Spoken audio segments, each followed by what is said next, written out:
Testing.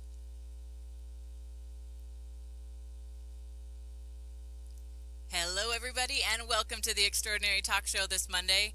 I have another great, really awesome topic for you. I know I say that every Monday, but this is one I'm really excited about. I can't wait to share it with you, and there's so much information I want to share that I have to just jump right in. So, little details. 100.3 St. George, Radio St. George. We're on Facebook Live. We're on YouTube Live. And we're live on the radio right here in St. George, Mondays at 4:30 with your host, Della Hill. That's me. Let's get started. Okay, I'm so excited, and I have to rush through this one because there's so much to talk about.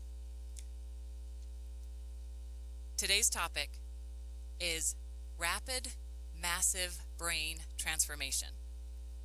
That's a big thing, right? And it's a mouthful. Rapid, massive brain transformation. And I'm here to tell you today that it is possible. And not only is it possible for you. So congrats on tuning in. If you're already listening, that tells me that you're trying to be better. If you're listening to this show, it's because there's something in this show that you're hoping will hit you, will touch you, will help you be just a little bit better. Well, I'm not just going to help you be a little bit better. I want to help you understand the ways that you can become massively better. Remember, and it's something we talk about in this show a lot, if you change your thoughts, you change your life. We're going to keep talking about that. So I want to ask you, do you believe that you can change? And here's 3 really, really important questions. Do you believe that change is hard? Do you believe that it will take a long time? And do you believe that it won't work for you? If you said no, awesome. I'm talking to you. But if you said yes to those last 3 questions, I'm specifically talking to you. If you think that you can't have change, if you think this is a kind of great thing and hooray and good for everybody that it works for, but it doesn't really work for you, or it couldn't really work for you, or that maybe real change isn't available to you, I am here to tell you that it is. That you are capable of this massive change. That you can do this, and I'm going to explain how.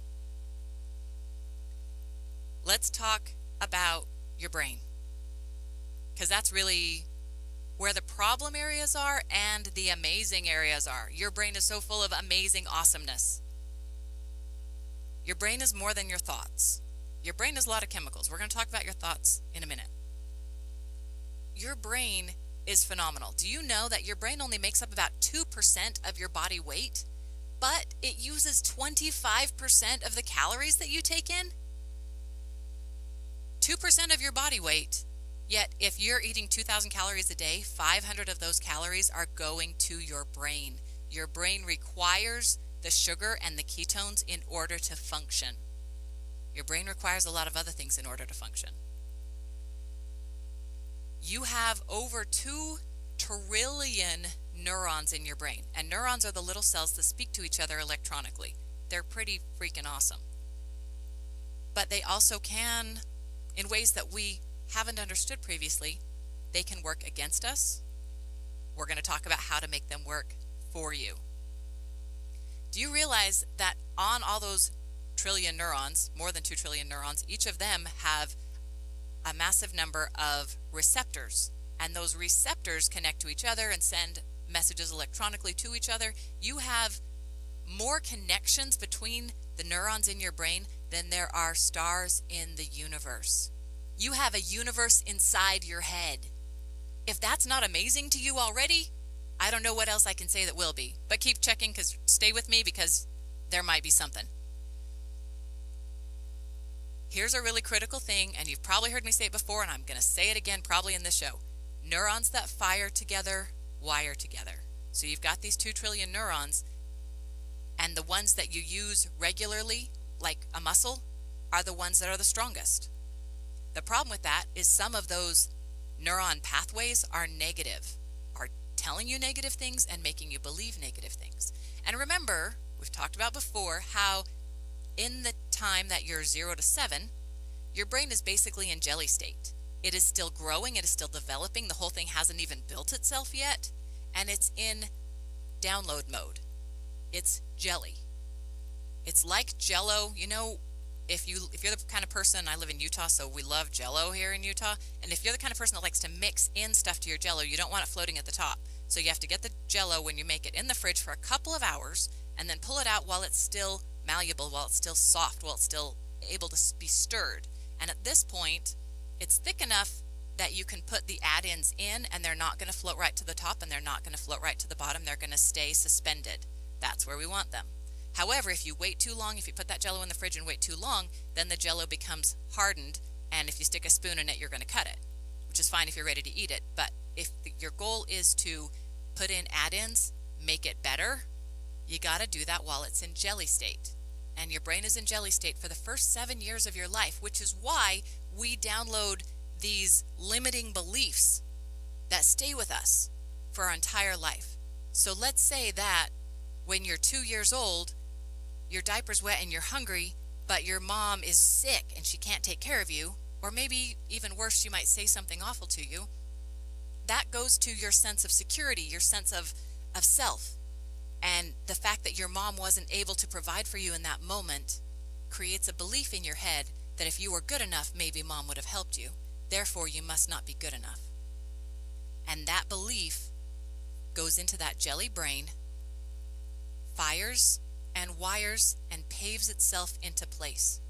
And so now you have that belief that you've carried with you your entire life. That might be a decade, that might be 4 decades, that might be 8 decades that you have carried that limiting belief, holding on to it, believing it, excuse me, for no other reason than that it was a belief that you interpreted when you were very, very young age. But because your brain grew out of the jelly state and became the kind of hardened Jello, it's harder to go back in and take those beliefs out once they're suspended, once they're fired and wired and paved into place. However, it is possible to do that. There's a lot of ways to do it. Some of them take time, some of them take repetition, some of them take meditation or hypnosis.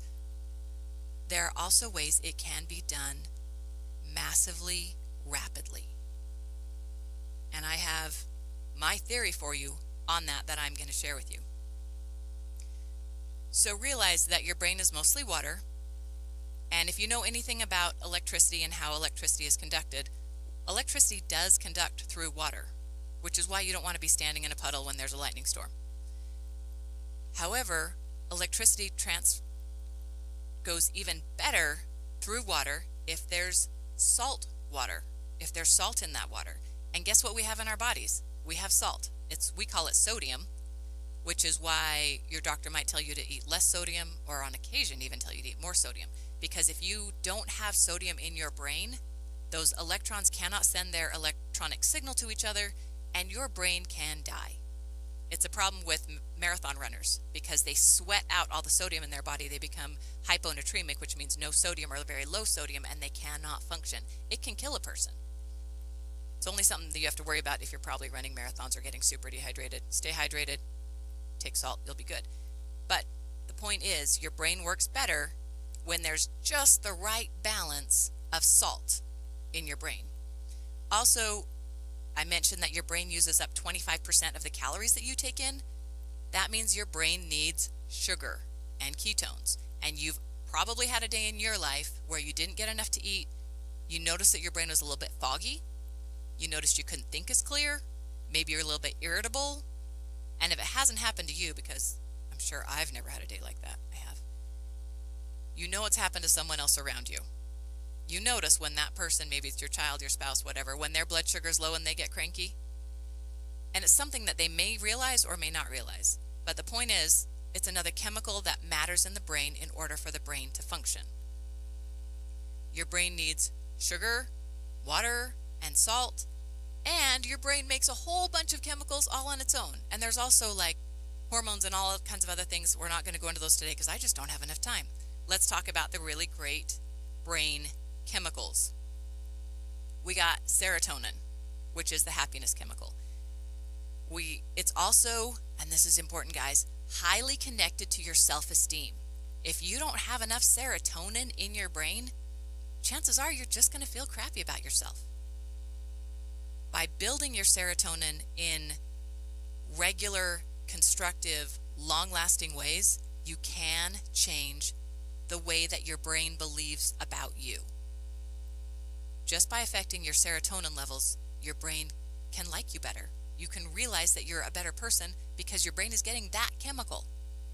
Other chemicals like that is dopamine. Dopamine is a pleasure chemical. We also have norepinephrine, which comes in when you're excited. That's a really good one. Endorphins. We love endorphins for pain relief. You get runner's high. And I used to be a runner, and I know what that's like, and it's pretty amazing. In fact, I've had the pain relief that I finished the half marathon and I felt great, and it wasn't until 2 hours later that my knee hurt so bad I couldn't walk because those endorphins were working for me.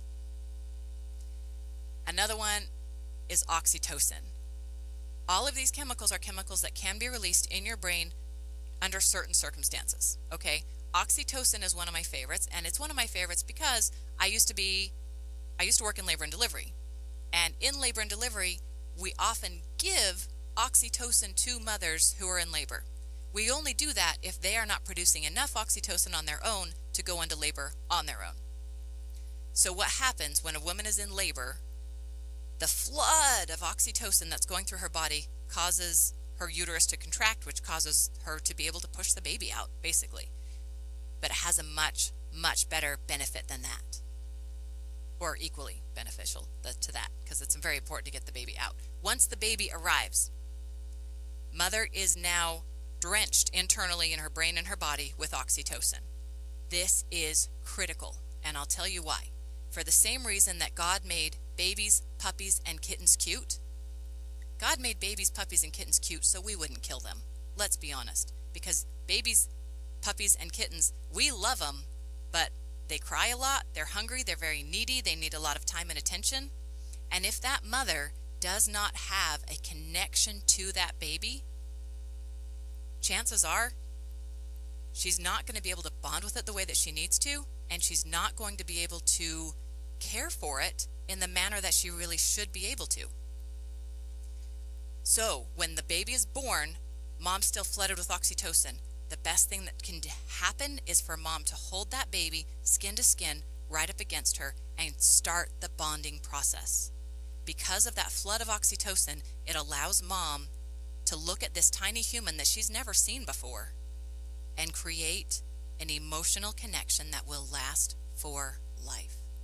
It will last through long nights, it will last through colic, it will last through poopy diapers, because this flood of oxytocin allowed her to create this loving, supportive, hopeful, nurturing bond. And it happens that fast. There's one example. Next is glutamate. One thing that's really cool about glutamate is it's called the on switch of the brain. When you have glutamate going through your brain, all of the other brain chemicals work better. It's like the glutamate tells all of the receptors in your brain, pay extra attention to what's coming. So when those other brain chemicals come, the receptors are more alert, more aware, more active, and they take them in better. So when your glutamate is turned on, you're going to bond with that baby even better. Okay? And here's where we're coming to, acetylcholine. Acetylcholine is a critical brain chemical. I mean, they all are, but this is the one that we're talking about specifically right now. Acetylcholine is your alertness chemical. When you need to be snapped alert, when you need a little bit of a push to stay awake, you're going to get acetylcholine. You might get acetylcholine if somebody pulls out in traffic in front of you, because you have to have an immediate alert response, right? You have to be able to slam on your brakes or turn the wheel or do whatever, and acetylcholine helps you do that.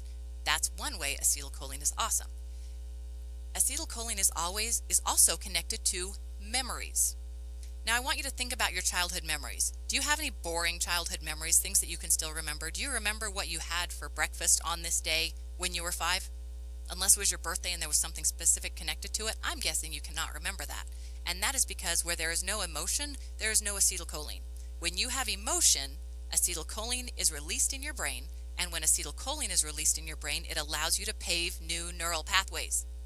This is how memories are formed, whether they're good memories or bad memories, positive emotions or negative emotions. When you have emotion, it releases acetylcholine into your brain, which paves, it's like the construction worker in your brain that paves out the new roadway. How you pave it, what you pave it with, is critical. Because let's say that was a really great memory of your 7th birthday. You were so happy, you got the dollhouse that you wanted, everything's awesome.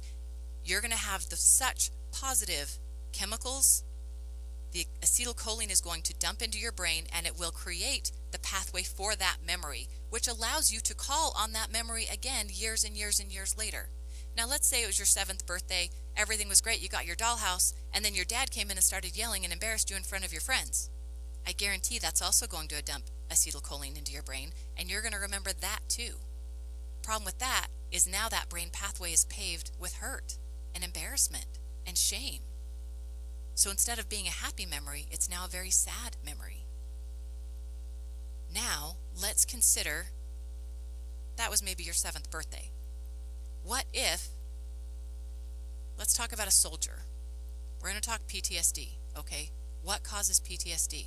If you've got a soldier under fire in Fallujah or wherever, and he is in a moment of not just drama, but trauma, where there's bullets whizzing past, and he's afraid for his life, and he's terrified for his companions, his brothers in arms, and maybe people are injured, and maybe he's actually witnessing, visually seeing blood and gore of battle around him. All of these things are traumatic. And trauma is accelerated emotion. Do you understand?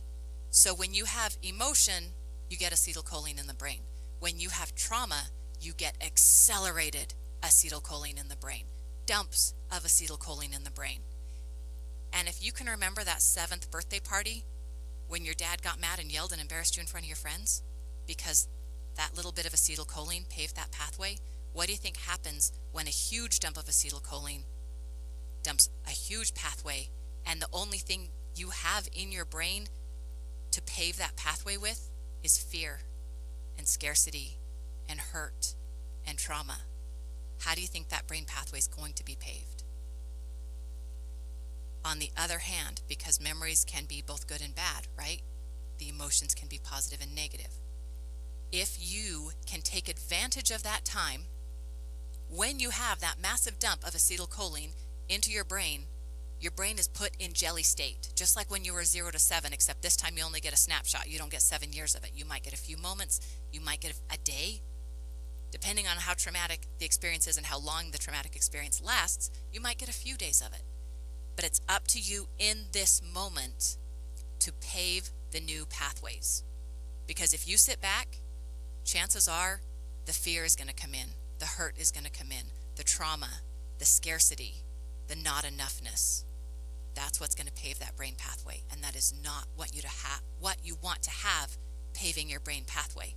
What you want to have paving your brain pathway is what a mother has when she holds that baby for the first time. Love, support, hope, nurturing, trust. That's what we want to pave that pathway with. So consider the soldier in the field who's in this traumatic experience. 98 times out of 100, that pathway is going to get paved with fear, with hurt. What if, instead of that, we could give that soldier the tools that he needs, the support and help that he needs to change from that fear to love and hope and faith and belief and confidence? Because that brain pathway is going to be paved. When you've got that dump of acetylcholine in the brain, you have a new highway being put in. Right now, it's up to you what you pave it with. Do you pave it with love, or do you pave it with fear? And I can tell you love is 100 times stronger than fear, and that's what you want to pave it with. So by doing that, by recognizing in that moment that you can change how you pave that road, you can change the pathways in your brain. Remember, neurons that fire together wire together. So if you can fire and wire those pathways with love and hope and faith and support, that's what that pathway is going to get paved with. And then instead of having sadness and shame and fear and embarrassment and hurt associated with that memory, so much so that just the idea of it, even hearing a balloon pop, triggers it and causes that fear all over again, like happens in PTSD, it can be the absolute opposite. You can get to a place where when you hear that balloon pop, instead of going to fear, it reminds you of the hope and love and support that you had in that moment. So how does this matter to you? Where hopefully, and thank you to the soldiers who do fight for us, but hopefully you don't have to be in Fallujah under fire.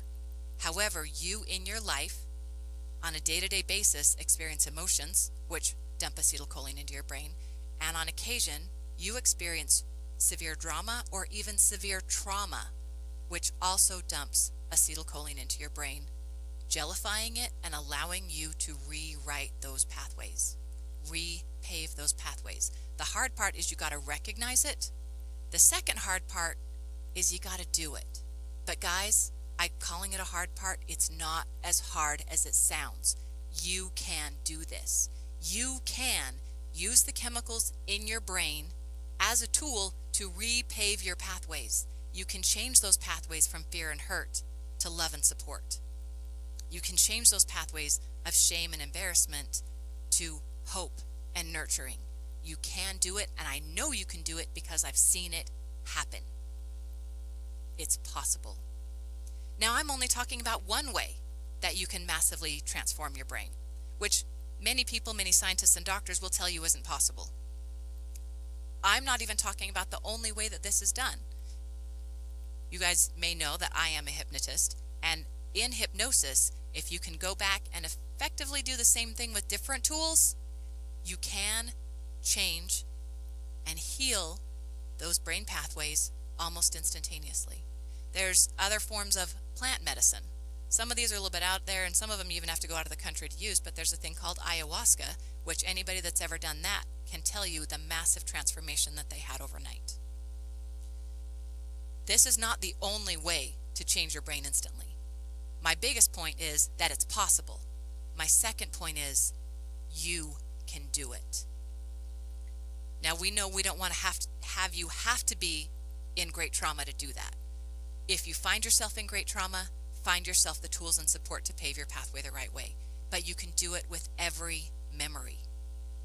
You can, through a meditation, go back into a memory, go right back all the way into it to where you can see what you saw and hear what you heard and feel what you felt and bring those emotions back up, because you still have those emotions attached to that memory. And when you bring those emotions up, it's going to release acetylcholine into your brain.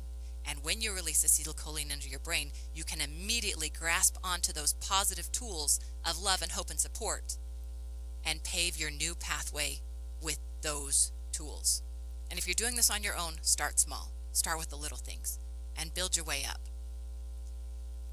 There are resources and people that can help you if you want to do this on a massive level. There's people that can help you meditate or even hypnotize you. There's many, many ways. And my friends, if you need to find that way, ask for that way, you will find it. That's hard to believe, but when you are actively looking for something, you cannot not find it. It simply is the way that it is.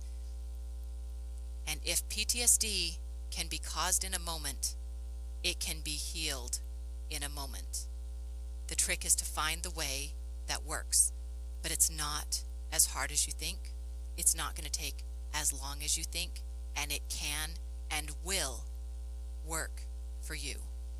Maybe next week on our next show, we'll be able to go into some of the specific ways that you can do this for yourself. That's all the time that I have for today, and I'm so glad I got as much in as I did, and I'm sorry that I don't have more time to share this with you because it's critical. And when you change these thoughts, when you write these new pathways, it will change your life.